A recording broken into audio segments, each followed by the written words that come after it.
take the lead, back to their tandem up front.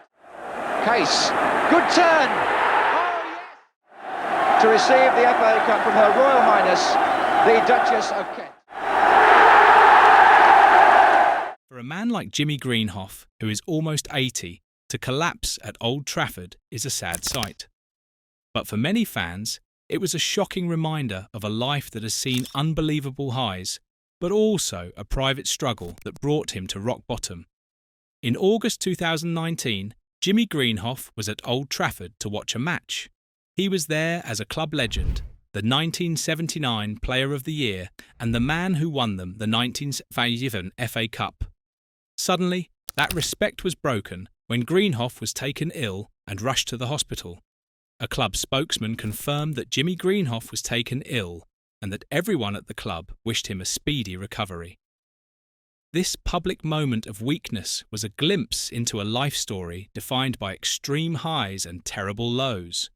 This is the man who scored the goal with his chest to win the 1977 FA Cup final, stopping Liverpool's treble attempt. So how did this beloved hero, a legend at both Stoke City and Manchester United, fall so far that he was forced from the top of football to the unknown life of a warehouse floor? How does a man go from being cheered by thousands at Wembley to being mocked by strangers while stacking boxes? This is not just a story about money. It is a story about trust, betrayal, and what happens when your world falls apart. Jimmy Greenhoff's 21-year career saw him make nearly 600 league appearances and score 152 goals. He started at Leeds United, part of Don Revie's famous team. Born in Barnsley in June 1946, Greenhoff joined Leeds as an apprentice in 1961 and turned professional in August 1963. He was a key part of the team that won promotion in 1963-64 and finished as First Division runners-up in 1964-65. But early on, there was a sign of trouble. His career showed a pattern of sudden, unexpected problems. In the 1965-66 season, he suffered a serious ankle injury that kept him out until November. He returned to the team only to face another disaster. In January 1966, he was in a car crash that caused head injuries. He missed much of the season because of these problems. The combination of these two events nearly ended his career before it really began. But he showed his strength by recovering to win the League Cup and Fairs Cup with Leeds in 1968. These early setbacks were a preview of the resilience he would need later in life. After a brief time at Birmingham City, Greenhoff moved to Stoke City in 1969 for a fee of £100,000. It was at Stoke that he became a beloved figure and club legend. He was one of the era's most skilled forwards, the creative heart of the team. He scored 97 goals in 338 games for the club and led Stoke to their first ever major trophy, the 1972 League Cup. Many Stoke fans still think he was the greatest player to never win a cap for England. His time at Stoke made him a hero in the Potteries, a place where he would later try to rebuild his life after everything fell apart. It's amazing how many legends from this era have such complicated stories. If you enjoy deep dives into football history, make sure to subscribe and let us know in the comments which other club legends we should cover. In 1976, something unexpected happened that would change his life forever. A powerful windstorm destroyed the Victoria Ground at Stoke. The club was hit with a repair bill for £250,000. This was a massive amount of money for a club like Stoke at that time.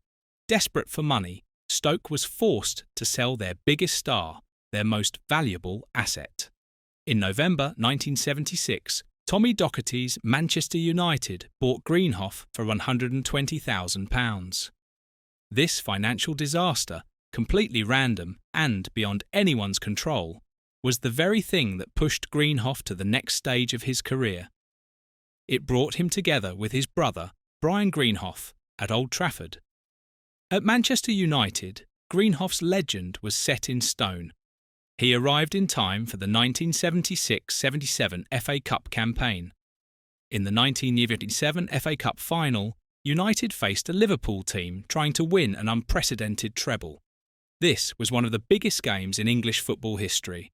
Liverpool were the dominant force in English football, and they were chasing 3 trophies at once. Greenhoff scored the winning goal, deflecting a shot from Lou Macari past the goalkeeper with his chest. It was called a fluke goal. Even Liverpool's Jimmy Case admitted it was lucky, but it was the goal that stopped Liverpool's treble bid and delivered the cup to United. In that moment, Jimmy Greenhoff became immortal in Manchester United history. He went on to win the Charity Shield later that year and was voted Manchester United's Player of the Year in 1979, after finishing as the club's top scorer. This was the absolute peak of his public life. He was earning good money, playing for one of the biggest clubs in the world, and living the dream that every young footballer imagines. He had achieved everything a player could hope for. The fans loved him, his teammates respected him, his future seemed secure. But, as with the windstorm at Stoke, Greenhoff's life was about to be shaped by forces completely outside his control. His career ended with spells at Crewe Alexandra, Port Vale, and a player-manager role at Rochdale, retiring in 1984. After retiring, Greenhoff moved into what seemed like a stable life.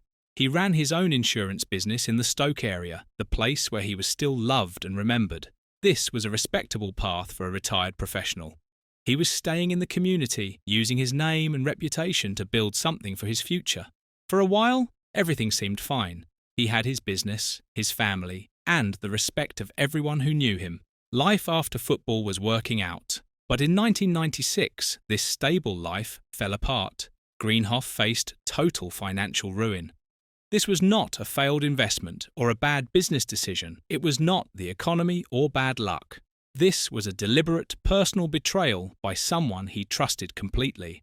His friend and business partner of 9 years had been stealing large sums of money from him. Think about that. 9 years. Not 9 days or 9 weeks, but 9 years of systematic theft. This was a 9-year deception, taking advantage of Greenhoff's old-school trust. The trust and handshake mentality from the dressing rooms of the 1960s and 70s became a weakness in the business world. Greenhoff came from a generation where your word meant something, where you trusted your teammates and your friends. In football, that trust was essential. You trusted the man next to you to cover your position. You trusted your teammates to give everything on the pitch. But in business, that same trust made him vulnerable. His partner had been secretly draining his money for nearly a decade, and Greenhoff never suspected a thing. He trusted this person the way he trusted his teammates on the pitch, and that trust was used against him in the worst way possible. The result was total.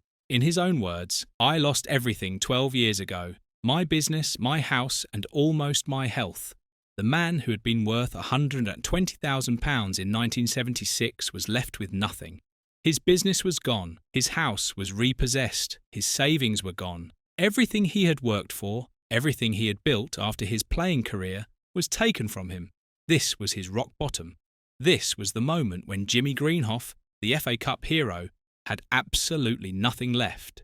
The financial crisis forced the football hero into manual labour. He had to take a job working at a warehouse just to make ends meet. Think about what that means. This was a man who had scored the winning goal in an FA Cup final at Wembley. A man who had been voted Player of the Year at Manchester United. A man who had played nearly 600 games in his career, and now he was stacking boxes in a warehouse, struggling to pay his bills. This was the physical proof of his fall, a public figure forced into hard work to survive. But the warehouse job was more than just physical work. It was psychological torture. Greenhoff was not unknown. People recognised him, and instead of sympathy or respect, he faced cruelty. He had to deal with cruel insults from co-workers. "I worked in a warehouse for a while, and the taunts were pretty bad," he later said. "I hated it. It was rubbish, brutal." Co-workers would mock him, shouting, "Hey, Greenhoff, you're not playing in the FA Cup final now, are you?" This taunt was a cruel reminder of the gap between his past and his present. Every day he had to hear these comments. Every day he was reminded of what he had lost. The people around him took pleasure in his misery. They enjoyed reminding him that he had fallen. By continuing to work despite this, by showing up every day and doing his job, Greenhoff showed real humility. He could have given up, he could have walked away, but he kept going. He endured the humiliation because he had no choice. He had bills to pay and mouths to feed. In this time of desperation, he had one last thing of value: his priceless 1977 FA Cup winner's medal. This medal represented the greatest moment of his career. It was worth a lot of money to collectors. Selling it would have helped a lot. It could have paid bills, bought food, given him some breathing room. And yes, I could have sold the medals. I thought about it. It would have helped, he admitted. He was honest about the temptation. He was honest about how desperate things were. The thought crossed his mind more than once during those dark days, but he refused to sell it. This decision was not just about feelings or nostalgia. It was a statement about his character. It was a line he would not cross, no matter how bad things got. He chose to keep his legacy over his financial survival, knowing that the medal was not truly his to sell. This is where Greenhoff's story becomes something more than just a sad tale of bankruptcy. This is where his character showed through. His reasons showed who he was. First, for his family. My son would not have forgiven me. He loves that winner's medal even more than I do. For Greenhoff, family came first. His son looked at that medal and saw his father's greatest achievement. Selling it would have broken his son's heart. It would have taken away something that connected his son to that moment at Wembley in 1977.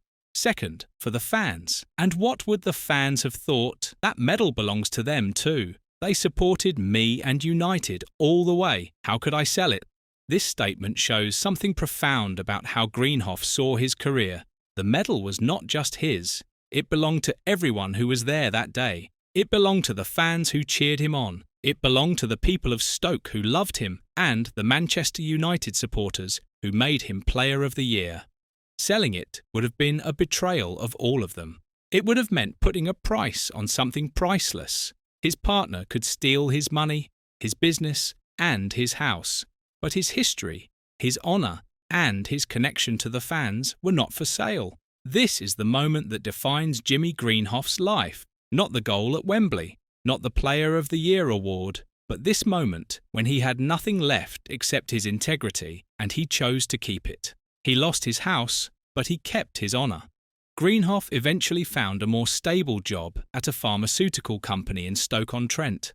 It was quiet work, away from the public eye, that allowed him to regain some dignity and normalcy. But the damage was done. The stress of those years took a toll that could never be fully repaired. But there was more pain in his life that most people never knew about. While his money was gone, his most important personal relationship was also broken. He had not spoken to his brother Brian for 20 years. Brian Greenhoff's autobiography revealed the deep, painful split between the brothers. The feud started with their failed joint manager job at Rochdale in the early 1980s. But the final break came from a dispute over a wedding invite that never happened. Something so small became the final straw that ended their relationship. At the same time, Greenhoff was dealing with bankruptcy. He was also carrying the grief of a 20-year silence from his own brother. They had played together at Manchester United. They had won the FA Cup together. They had shared the greatest moments of their careers. And then they stopped speaking for 2 decades. The pain of that silence, combined with everything else, must have been unbearable. Imagine losing everything you own and then not being able to talk to your own brother about it. The 2019 collapse at Old Trafford was not a random event. It was the physical price of decades of stress. The 1966 head injury from the car crash. The 1996 financial crisis that destroyed everything. The brutal humiliation at the warehouse. The family grief from losing his relationship with his brother. All of this accumulated over the years, building up in his body and mind. When Greenhoff said in 1996 he lost almost his health, the 2019 collapse seems to be the moment that debt finally came due.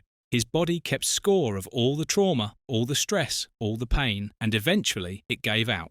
Today, Greenhoff's legacy is not just the 1977 goal.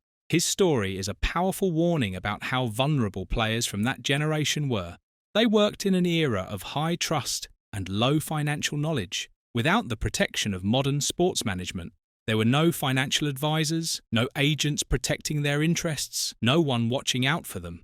His 9-year betrayal is a case study in the weakness of that trust-based culture.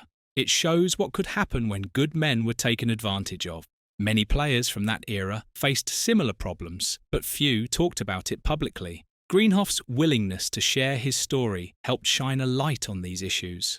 But the bankruptcy does not define his life as a failure. It defines it as a story of deep integrity. He was hit with a disaster that destroyed him financially, took his home, and forced him into shameful labour. Yet, when faced with the choice, he refused to sell his own legacy. By refusing to sell his FA Cup winners' medal, Greenhoff proved that while his business partner could make him bankrupt, he could not touch his true worth. He lost his house, but he kept his honour. That is the real story of Jimmy Greenhoff. Not the fall, but the refusal to compromise who he was even when he had nothing left. What do you think is his true legacy? The cup final goal or the refusal to sell the medal? Let us know your thoughts below, and thanks for watching.